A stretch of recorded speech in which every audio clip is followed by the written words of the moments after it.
اللہ کے نبی صلی اللہ علیہ وسلم نے ارشاد فرمایا، قسم ہے اس ذات کی جس کے قبضے میں میری جان ہے، کہ بندہ اللہ تعالیٰ کو پکارتا ہے تو اللہ تعالیٰ اس پر ناراض ہونے کی وجہ سے منہ موڑ لیتا ہے۔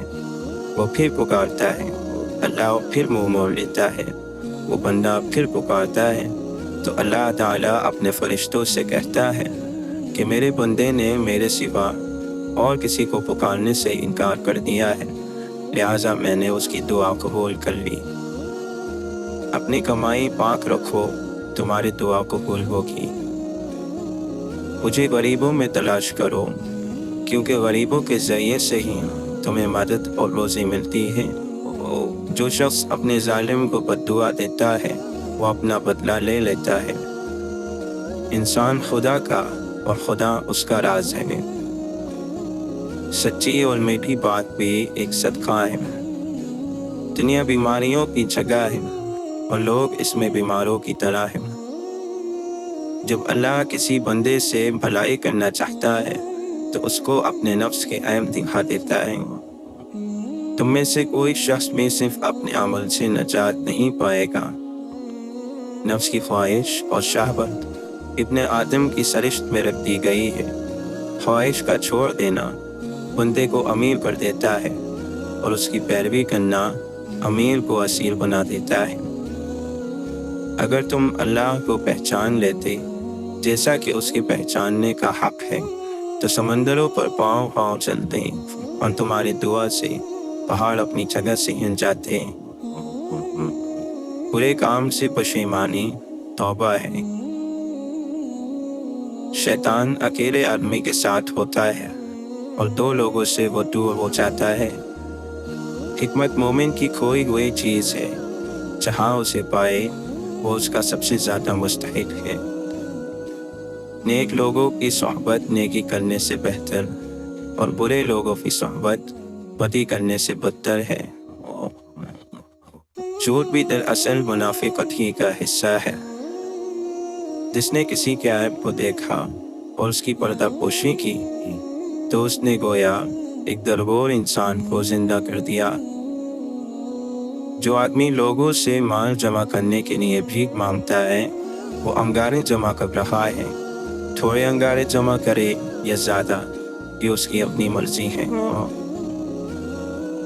اچھا شخص وہ ہے جس کی عمر دراز اور عمل نیک ہو، اور بدترین وہ ہے جس کی عمر دراز اور عمل خراب ہو۔ 5 چیزوں پر یہ 5 سزائیں ملتی ہیں۔ جو قوم عہد کو توڑتی ہے اللہ تعالیٰ اس پر دشمن مسلط کر دیتا ہے۔ جو اللہ تعالیٰ کے احکام کے خلاف فیصلہ کرتی ہے اللہ تعالیٰ ان کو تنگ دست کر دیتا ہے۔ جس قوم میں بدکاری عام ہو جاتی ہے اس میں تعاون پھیل جاتی ہے۔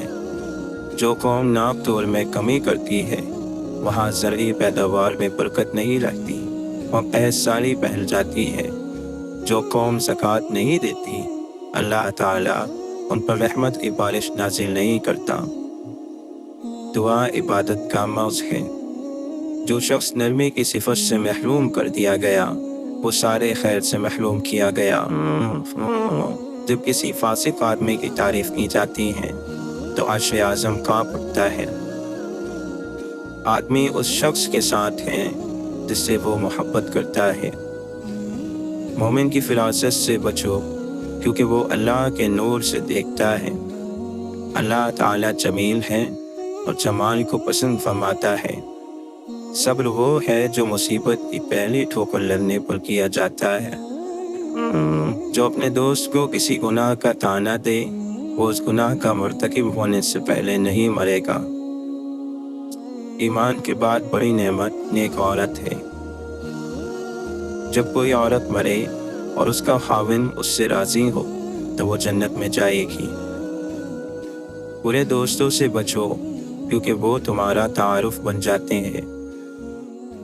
نیک دوست کی مثال ایسی ہے جیسے مشک بیچنے والے کی دکان کہ کچھ فائدہ نہ بھی ہو تو خوشبو تو ضرور آئے گی، اور برا دوست ایسے ہے جیسے بٹی کی آگ نہ لگے تب بھی دھوئیں سے کپڑے ضرور خراب ہوں گے۔ غریبوں کے ساتھ دوستی رکھ اور امیروں کی مجلس سے ڈر۔ جو شخص دین کی تلاش میں نکلا وہ اپنی واپسی تک گویا اللہ تعالیٰ کی راہ پر چلتا ہے۔ ایک عالم شخص شیطان کے لیے ہزار عابد سے سخت ہے، اور عالم کو عابد پر ایسی فضیلت ہے جیسے 14ویں رات کے چاند کو تمام ستاروں پر، کیونکہ عالم انبیاء کا وارث ہے، اور انبیاء کی میراث نہ دنیا تھی نہ درہم، بلکہ ان کی میراث علم تھا، اور جس نے وہ علم حاصل کیا اس نے بہت حاصل کیا۔ علم تو اللہ کا نور ہے جو گناہ گاروں اور بدبختوں کو نہیں دیا جا سکتا۔ یہ علم کا نقص ہے کہ اس میں اضافے کا خیال نہ ہو، مزید علم کی خواہش نہ ہونا اس بات کی دلیل ہے کہ آدمی اپنے علم سے فائدہ نہیں اٹھا رہا۔ سب سے بڑی خیانت یہ ہے کہ تم اپنے بھائی سے جھوٹی بات اس طریقے سے بیان کرو کہ وہ اس کو سچ سمجھے۔ آدمی کو جھوٹا بنانے کے لیے کافی ہے کہ جو کچھ کسی سے سنے اسے بلا تحمیل دوسروں کے آگے بیان کر دے۔ مسلمانوں میں اس شخص کا ایمان کامل ہے جو ان سب میں اچھی اخلاق والا ہے۔ جو شخص باوجود حق پر ہونے کے جھگڑا چھوڑ دے، میں اس کا ضامن ہوں کہ جنت کے کنارے میں اسے جگہ دوں گا۔ اور جو شخص جھوٹ بولنا چھوڑ دے، اگرچہ مذاق ہی میں کیوں نہ ہو، میں اس کو جنت کے اندر بھر دوں گا۔ اور جو شخص اپنے اخلاق سنوارے، میں اس کو جنت کے اوپر کے درجے میں گھر دلانے کا ضامن ہوں۔ مومن نہ تو طعنہ دینے والا ہوتا ہے، نہ لعنت کرنے والا، اور نہ فحش بکنے والا۔ دینی امور کے اظہار میں کسی ملامت کرنے والے کی ملامت سے نہ ڈر۔ جب کسی کے عیب نکالنے کا خیال تیرے دل میں پیدا ہو تو اس کے اظہار سے تجھ کو تیرا یہ خیال روک دے کہ مجھ میں بھی کچھ عیب ہیں۔ خدا کے بندوں میں بہترین بندہ وہ ہے کہ جب ان کو دیکھا جائے تو خدا یاد آ جائے، اور خدا کے بندوں میں بدترین بندے وہ ہیں جو ادھر ادھر کی چولیاں لگاتے پھرتے ہیں، دوستوں میں جدائی ڈلواتے ہیں اور پاک لوگوں پر تہمت لگاتے ہیں۔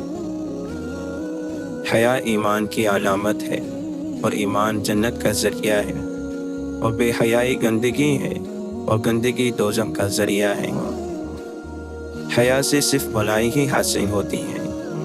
حیا اور ایمان دونوں باہم ملے ہوئے ہیں، جب ایک اٹھا لیا جاتا ہے تو دوسرا بھی اٹھا لیا جاتا ہے۔ اے اللہ، مجھے مسکینی کی حالت میں زندہ رکھ، اور مسکینی کی حالت میں دنیا سے اٹھا، اور مسکینوں کے گروہ میں میرا حشر فرما۔ میں قیامت کے روز 3 آدمیوں کا مخالف ہوں گا۔ پہلا اس شخص کا جو میرے نام پر وعدہ کرے اور پھر تباہ کرے۔ دوسرا اس شخص کا جو آزاد شخص کو بیچ کر اس کا روپیہ کھائے۔ تیسرا اس شخص کا جو مزدور سے پورا کام لے اور اس کی اجرت نہ دے۔ بڑے بڑے گناہوں میں سے ایک بڑا گناہ یہ بھی ہے کہ کوئی شخص اپنے ماں باپ کو گالی دے۔ لوگوں نے عرض کیا، یا رسول اللہ، یہ کیسے ہو سکتا ہے کہ کوئی شخص اپنے ماں باپ کو گالی دے؟ حضور صلی اللہ علیہ وسلم نے فرمایا، ہاں، یہ اس طرح ممکن ہے کہ دوسروں کے باپ کو کوئی گالی دے اور وہ جواب میں اس کے باپ کو گالی دے۔ جو شخص یہ چاہتا ہے کہ اس کی روزی میں کشادگی ہو اور اس کی عمر میں زیادتی ہو تو اسے چاہیے کہ وہ رشتہ داروں کے ساتھ نیک سلوک کرے۔ کسی شخص کو دین میں بصیرت زیادہ نہیں ہوتی سوائے اس کے کہ اس کے اعمال میں اعتدال اور میانہ روی آ جائے۔ جو شخص خیانت کرنے والے کی پردہ پوشی کرے وہ بھی اسی کی طرح ہے۔ جس شخص نے شہرت کے خیال سے کوئی کپڑا پہنا، قیامت کے دن اللہ تعالیٰ اس کو ذلت اور رسوائی کا لباس پہنائے گا۔ اپنے مہمان کے ساتھ دروازے تک جانا لازم ہے۔ تم دوسروں کی رائے کی تقلید نہ کرو۔ تم کہتے ہو اگر لوگ ہم سے احسان کریں گے تو ہم بھی ان سے احسان کریں گے، اور ہم پر ظلم کریں گے تو ہم بھی ان پر ظلم کریں گے۔ یہ ٹھیک نہیں، بلکہ اپنے دلوں کو برقرار رکھو۔ اگر لوگ تم پر احسان کریں تو تم بھی احسان کرو، اور اگر برائی کرے تو تم ظلم نہ کرو۔ تم میں بہتر وہ ہے جو دنیا کے لیے اپنے دین کو نہ چھوڑے اور نہ دنیا کو آخرت کی وجہ سے، اور لوگوں پر بار نہ ہو، اپنے خرچے کا بوجھ دوسروں پر نہ ڈالیں۔ بدگمانی سے بچو کہ بدگمانی بڑی جھوٹ بات ہے، اور کسی کی بات چھپ کر نہ سنا کرو، اور کسی کے عیب کی جستجو نہ کیا کرو۔ مسلمانوں کے راستے سے تکلیف اور ٹھوکر کی چیز ہٹا دیا کرو۔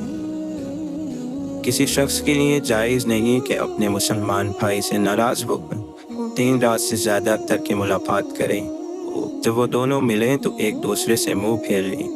ان میں سے اچھا وہ ہے جو سلام کرنے میں سبقت کرے۔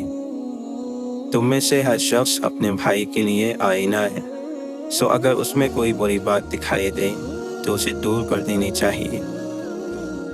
مسلمانوں کی آپسی محبت اور شفقت کی مثال ایک جسم کی سی ہے کہ جب جسم کا کوئی حصہ تکلیف میں ہوتا ہے تو سارا جسم بخار اور بے خوابی میں مبتلا ہو جاتا ہے۔ جو شخص لوگوں میں مشہور کرنے کے لیے کوئی عمل کرے گا، اللہ تعالیٰ اس کے عیبوں کو لوگوں میں شائع کرے گا اور اس کو حقیر اور ذلیل کرے گا۔ میں اس امت میں ایسے شخص سے اندیشہ کرتا ہوں جو بات تو دانائی کی کرے لیکن عمل اس کا ظالمانہ ہو۔ معاف کرنے سے اللہ تعالیٰ آدمی کی عزت بڑھا دیتا ہے۔